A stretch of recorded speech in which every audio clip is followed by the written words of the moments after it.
Hello there, boys and girls. Welcome back to another episode of Grassroots to Greatness with Newcastle United. So we've been on a very decent run of form of late. Did it continue? Let's find out. Following our solid win against Young Boys, we managed to pick up a 1-0 win against QPR.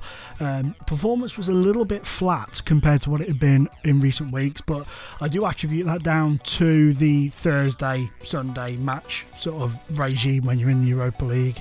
Not an excuse. If we lose, but it does impact on our performances. Next up was West Brom in a very, very even game away from home, but we did manage to pick up a 2-0 win at Poncontidi's fantastic start to the season for us with another goal from the penalty spot. A fair result in the end, but a bit harsh on West Brom. They didn't at least get a goal. If they'd have got a point, it would have been acceptable to me, really, although I wouldn't have been best impressed if we'd have threw away a 2-0 lead or something like that. Next up, the Europa League group whipping boys. Bromby got a slapping in their own backyard, 7-1, a hat-trick. Four goals for Harkins. Sorry, not a hat-trick.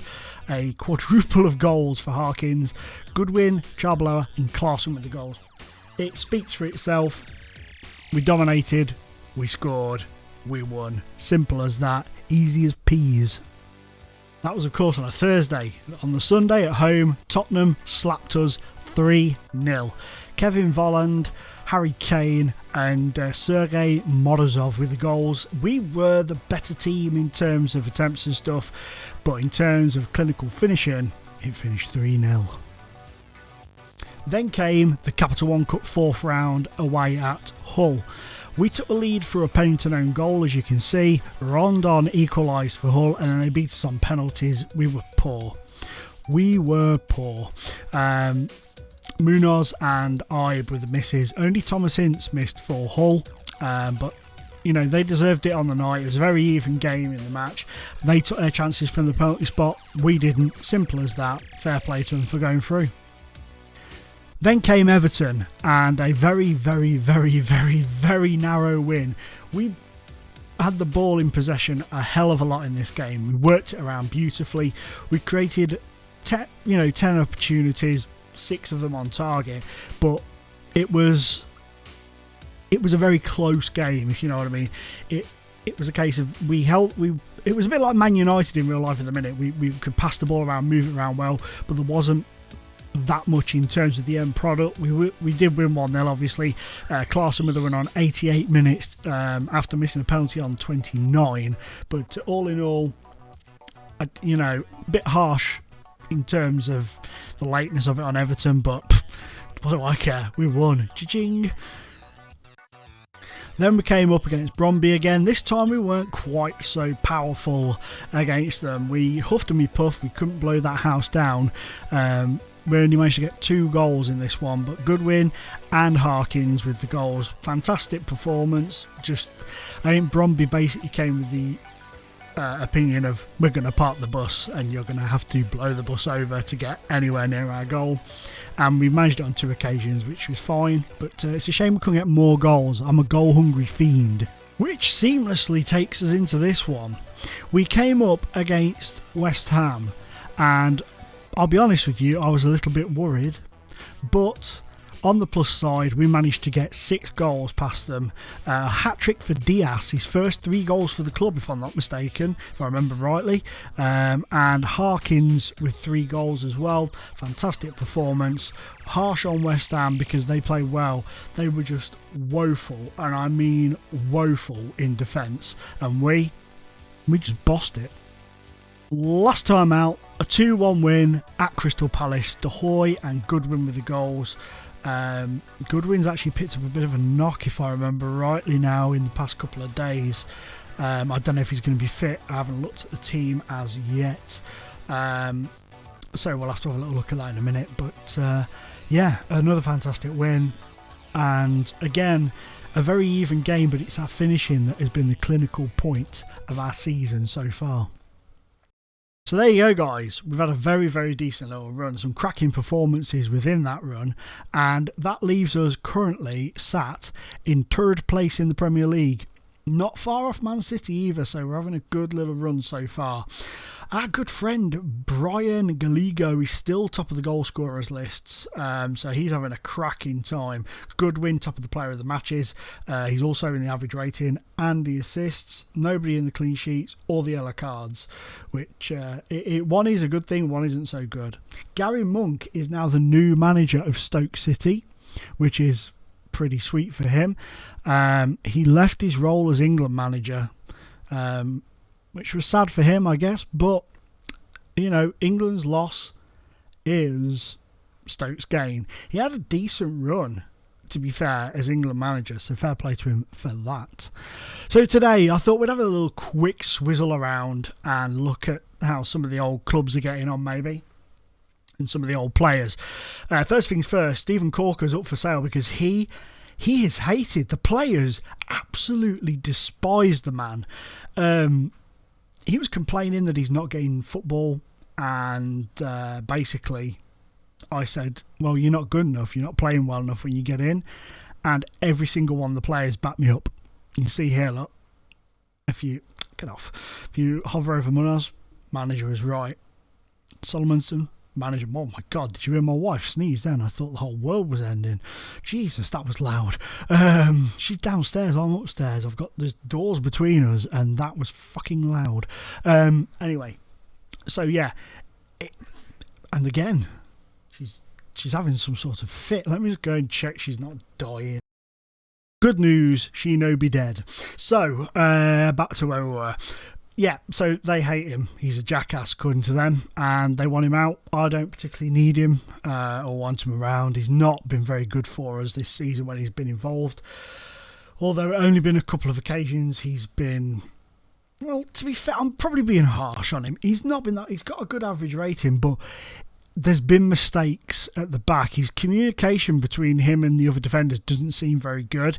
And I thought maybe it's because they don't speak great English, but they're all pretty fine, and there was no problem there last season, so I don't know why it is. But the players just seem to be negative towards him, full stop. So we'll just see how the land lies with that, I guess. So today we've got Wolfsburg, but like I say, we're going to have a little journey through our past. How sexy that could be. That wasn't what I meant to say at all. Come on, down there, that's it. History. Achievements. Come on. Right, so, Nuneaton Griff, obviously they're not loaded up their league anymore. In the Eastern Counties Football League Division 1, I believe that means they've been relegated. Yeah, whoa, my life. English Counties League 9th. Yeah, they got relegated. Oh, that's a shame. That is a big shame. Oh well, never mind.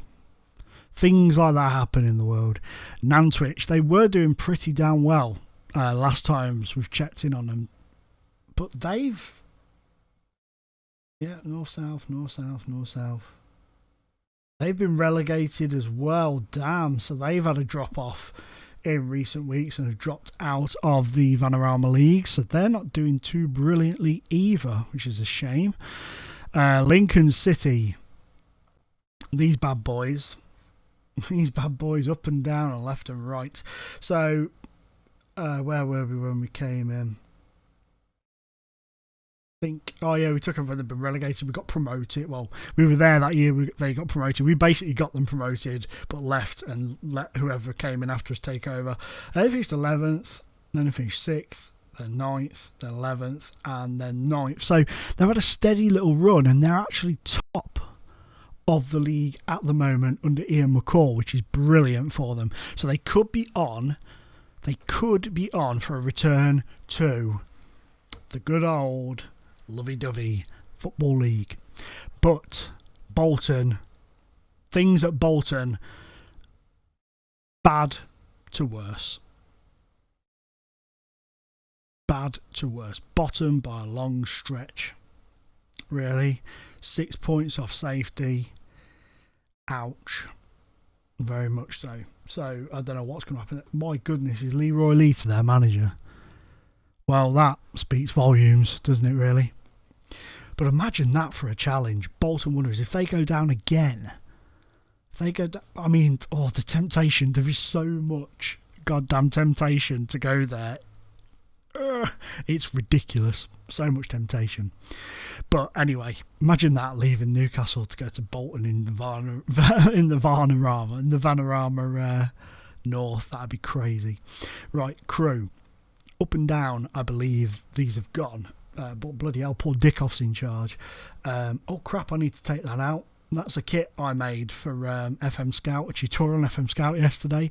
I forgot to take it out. So in terms of them, you know, they struggled, they returned, and then they've had good runs. They won the league a couple of seasons ago, finished 23rd in the championship, and now they're having a bit of a struggle in League One. So things not going brilliantly for Crew by any stretch of the imagination. Then St Mirren. I mean, we don't like St Mirren. I'm joking. Darren Ferguson's in charge up at St Mirren.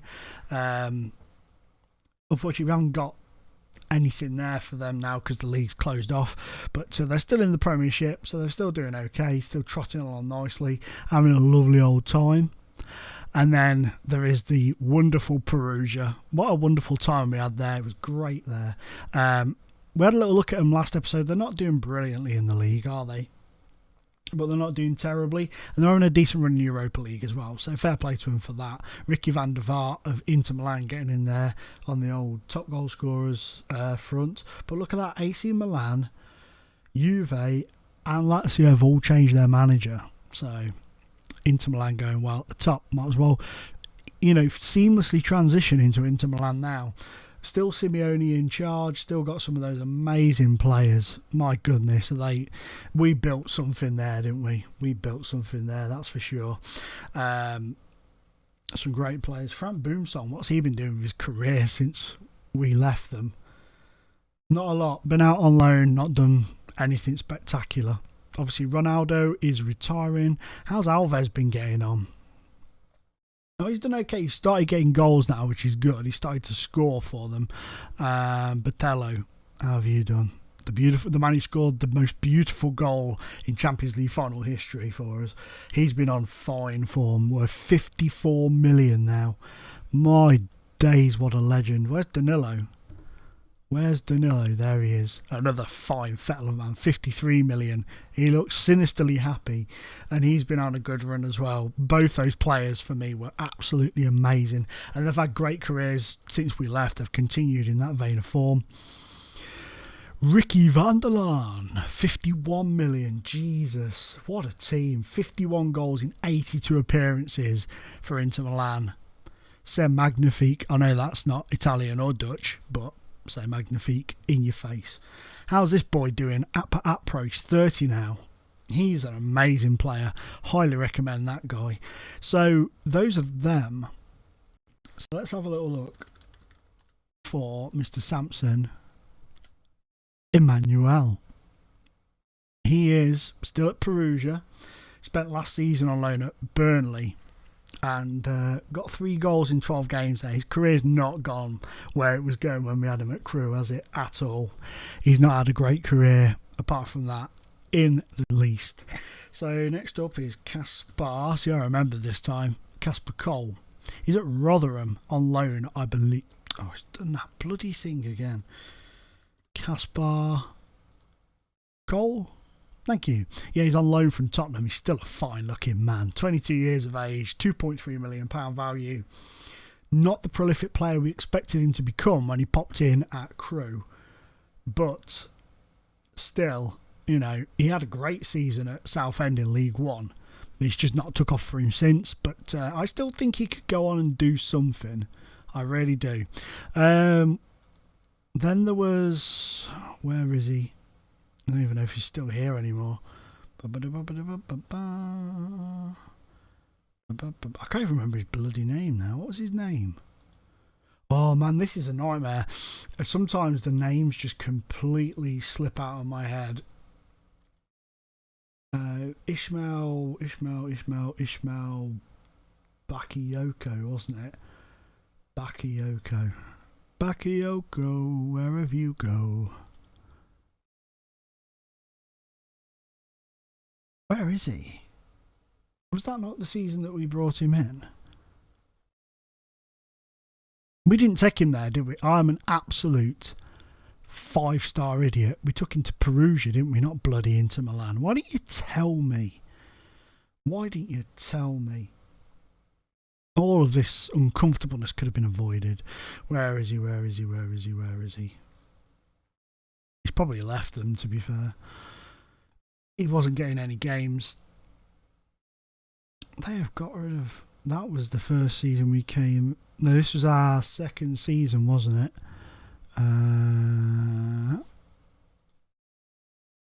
There he is, Ismail Bakayoko. Oh no, he's still at Perugia. Still there. Played a few games, been out on loan a lot, but his career hasn't taken off either. Still a speed demon, but just not the player he used to be. Oh, sorry, I just hit the microphone. What was I going to say? But yeah, he's not been brilliant, but still got a place in my heart, that's for sure. But today, let's go on with this because this is dragging out like crazy.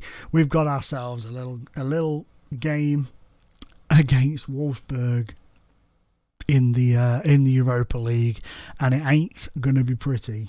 It was very difficult at their place, so I'm imagining it's going to be very difficult at ours. Quick pick. See, it reckons that these two boys are not fit enough to be in the team, but it's put them in anyway. Interesting. I'm going to put Munoz in for you, and De Geer's going to have to come out because he's just not fit enough to start at least.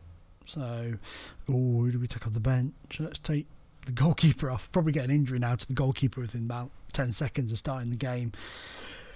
But we're top of this group. Wolfsburg, young boys have surprised a few. Wolfsburg are sitting outside the top, the top boys in the group. So that surprised me a little bit, if I'm honest. But let's crack on with this bad boy and let's see if we can't beat Wolfsburg this time. Like I say, last time it was a very difficult, very even game. It was... Oh, what bomb? Oh, eBay. Yeah, it was a very even game, a very difficult game, and to be honest with you, it wouldn't have been harsh if we'd have lost. It wouldn't have been harsh, but we were good for a draw. But if we'd have lost, it wouldn't have been so hard to believe. Go on. Oh, he's done him there, hasn't he, Klaassen? You little bugger. Took it. That was beautiful from Butterfield to play that ball through to him, though. Absolutely beautiful looking ball when it loads up. So, how's your Christmas holidays been? I hate the first highlight when I record. It always takes forever, and I've noticed on the videos sometimes it's a bit juddery. The first goal highlight, which is a bit of a pain in the arse. Great ball over the top though, and then Klaassen takes it around them. Goalkeeper backtracking. Poor defending as well there from the man who was with Klaassen. Just not a very good defensive movement altogether, was it? But 1-0 to Newcastle. Very happy with that. They finally had a shot on target, or even had a shot at all after 18 minutes. But here we come now. Nakpa. Poor cross. It's one thing about Nakpa that irritates me. He gets into amazing positions and it's very hit and miss. They've equalised. Mother funkers have equalised. They've been woeful. I mean, look at that for poor defending. Goalkeeper there was just left on his own to try and deal with it, and unfortunately he didn't. That was poor. Very poor. But yeah, Napka, sorry. Or Gnapkins, as I keep calling him when I'm talking to... Oh, you fucking what? You frigging idiot. A rare mistake from a very talented boy there. I could see what he was trying to do. The idea was fine. But that was a very, very lackadaisical moment from the right back there. Go on, Harkins. Oh, Klaassen always follows up. Claessen's like a fart when you've got a hangover. There's always a follow through. Oh, that's disgusting. I'm sorry. If you don't like it, I apologise. You don't get stuff like that from me very often. That was one of the few moments I disgust you all. Go on, Claessen. Come on. Clear it. Well done. At Pom, pick it up and go. Oh, it's a beautiful ball to Harkins. Claessen for a hat trick, but no. So this is very, very similar to the first game against them. Very similar. The outlay is ridiculously similar. Oh my goodness, what's happened to Butterfield? The hair pack strikes again. Butterfield's gone from having a shaven head when we started the video to now having a full head of hair. Wonderful. I don't know why it does that at the moment. It's very odd. I know a few people have mentioned it on Twitter and stuff. Oh, what was that all about? Stupid guy. Are we on extended bloody highlights here? No, we're only on key. Feels like extended. There's that many. Go on. Claessen. No, well, that fizzled out quickly. But yeah, we could have had a few goals and they could have had a few goals in this first half. Passionately. Keep it going. You can do it. Zippity bop. That'll do us. That's roughly along the right lines. Come on, boyos. That's nice. Go on. I am considering celibacy. I'm considering. I lost my train of thought completely there, and my brain was like, "Shit, quick, say something that will make them funny laugh." Ha ha ha ha. That didn't even make any sense. I'm sorry. I'm considering bringing off Harkins, and as I'm saying, I'm considering it. I'm just going ahead and doing it. YOLO and all that. So. And Aga, obviously, as you've just seen. And you know what? Who do we bring off, though? Who do we bring off? I'm going to not bring you off, but I'm going to drop you back into defensive role and bring Gaff Bale on. Bring Gazza on. For a little run out. Started like a house on fire. Bale. Of course, dropped off a little bit lately. Go on. At Pom. Oh, close. Yeah, he's dropped off a little bit lately, Bale, because he's not been getting involved quite as much. Go on, get there. Aga. Do. Atieno. Come on. Get in, Abakarov. Absolute wellied that, didn't he? And his hair's changed again. I don't know. It makes me feel very straight. It's like living in the Twilight Zone, where you look at somebody 1 minute and they've like got this beautifully shaven, clipped hairstyle. You look away, look back, and they look like Wurzel Gummidge. It's very bizarre. Very bizarre. It's very Rudy. It is very Rudy. So I don't like it. Well, I don't really care. I'm just babbling. I don't even know what I'm talking about anymore. I mean, look at him. Where did that long hair come from? That dude has had some dreadlocks put in, my friends. Oh, they're going to score. That was me slapping my forehead. That was palm face. That was a live, actual, real-life palm face. I've never done that before, ever. But I have now. Lund concedes a lot of goals like that, where he kind of does the ta-da pose and the ball just bounces into the net off his ta-da jazz hands, and he's very annoying. I guess we have to settle for Abakarov. Just absolute. How their goalkeeper's not dead from the sheer power that Abakarov hits the ball at, I don't know. He's just taken 2 balls right in his face there by the looks of things, and I know how rude that sounds, but I'm just glossing over it. He just took those balls right in the face, and how he's alive I don't know, because Abakarov's power is legendary levels like Grayskull, He-Man and the Castles of Grayskull. That didn't have the power that a back row shots have, believe you me. That was unacceptable. Assertively, you were not good enough today. They should have done. They did plenty to win that, and they should have won it. That was disappointing, but also very exciting. I do enjoy high scoring live comms, I must admit. I don't mind. I'm one of these people. I don't really mind not winning on live comms as long as the game is good. You know, I don't mind it. But we seem to have, with Newcastle, we've had a very even playing field. We've had a lot of decent wins, poor defeats, crazy games like that. And of course, with Inter Milan, we had that bloody final, which was amazing. But we've reached the first round knockout stage, which is very wonderful for us. So that's what I like to see. But for now, guys, I apologise. I've babbled like an absolute moron in this episode.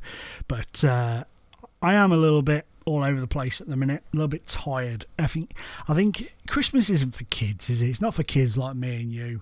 It's very tiring. And New Year as well. It's just, I think it's finally catching up on me, just as we're all set to go back and to do work and stuff and everything.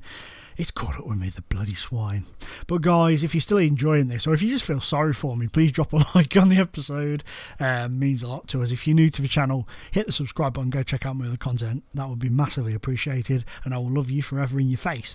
But for now, guys, talking of faces, it's been an absolute pleasure being in your face. Bye bye.